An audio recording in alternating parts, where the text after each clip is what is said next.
What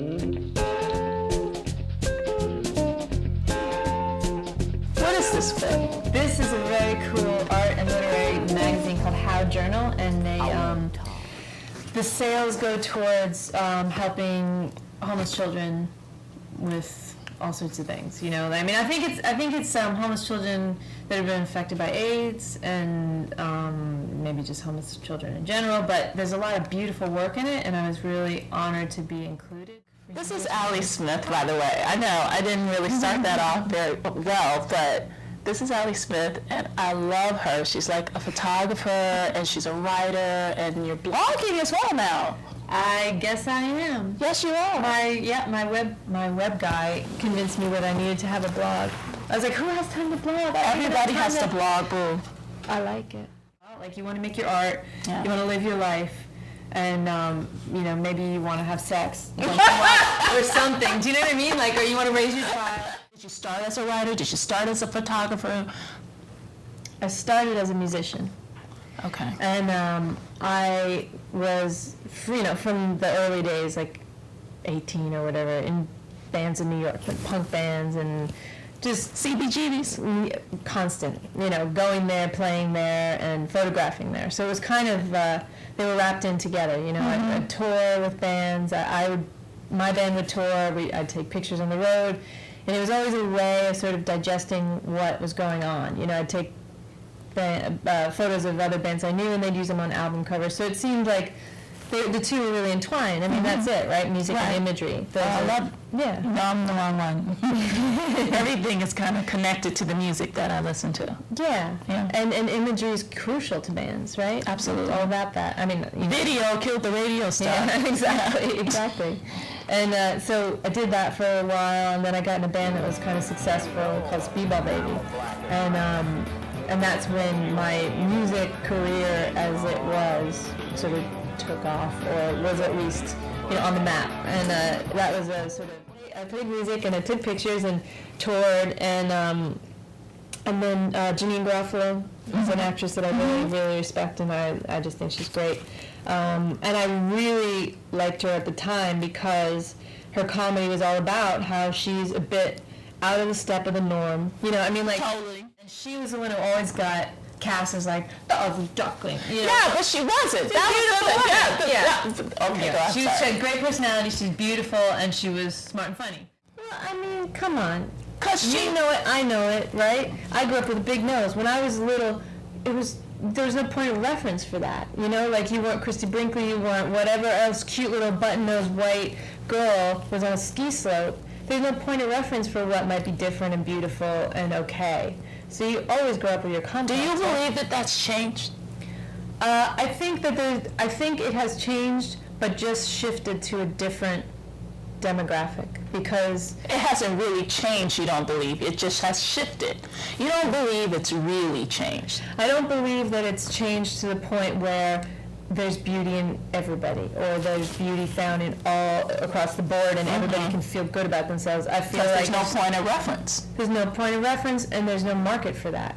If there's no money to be made. If there's no winner, then there's no people that are going to aspire and spend money to get to be the winner. There's so much about it that would change. I mean, that's the nature of art, right? You put something out, and then you're like, you don't change art. Okay, go ahead. I'm just saying. Right. No, that's beautiful. I like that. You don't change art. You just do it, right? You just do the next piece of art, right? You just do it. Yeah, it was life changing. This little handy book here. So and it's really, really, really beautiful. Thank you. I think really, honestly, if you have the opportunity to really see women this way, you can see yourself. Oh. That's nice.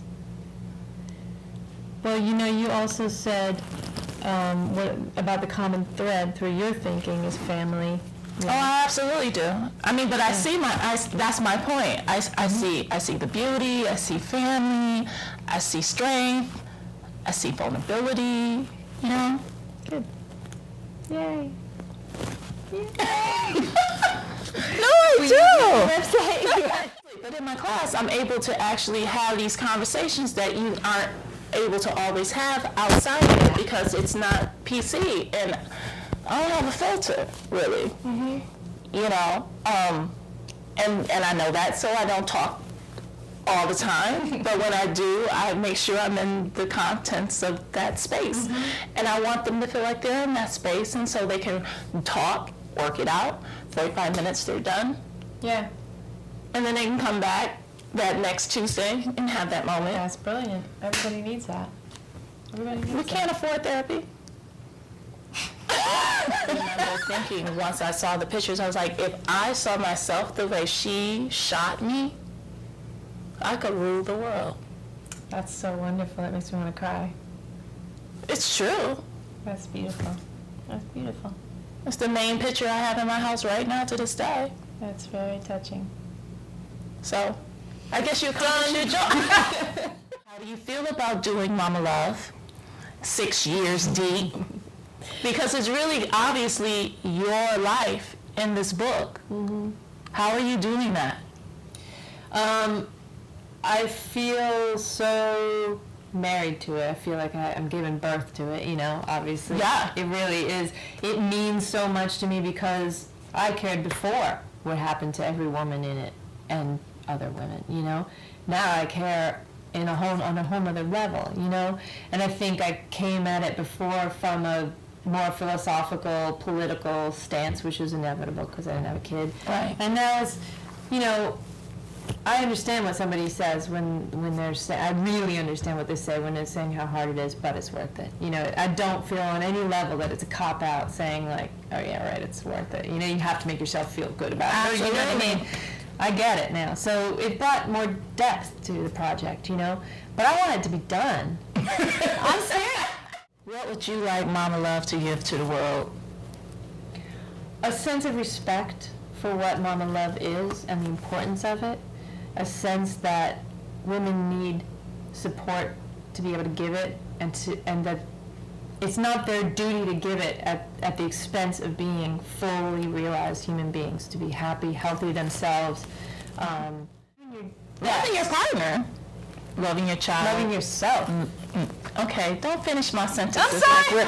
Like we're all together like that. Say it again. I won't interrupt. No. I always joke about that because I think that people who are on the same space do finish each other's sentences. Yeah, I think we're thinking about the same stuff, and this is a conversation that needs to be had, you know? Which is why I'm here. Thank you, Allie, so freaking much. I can't even tell you thank you so much. Thank you.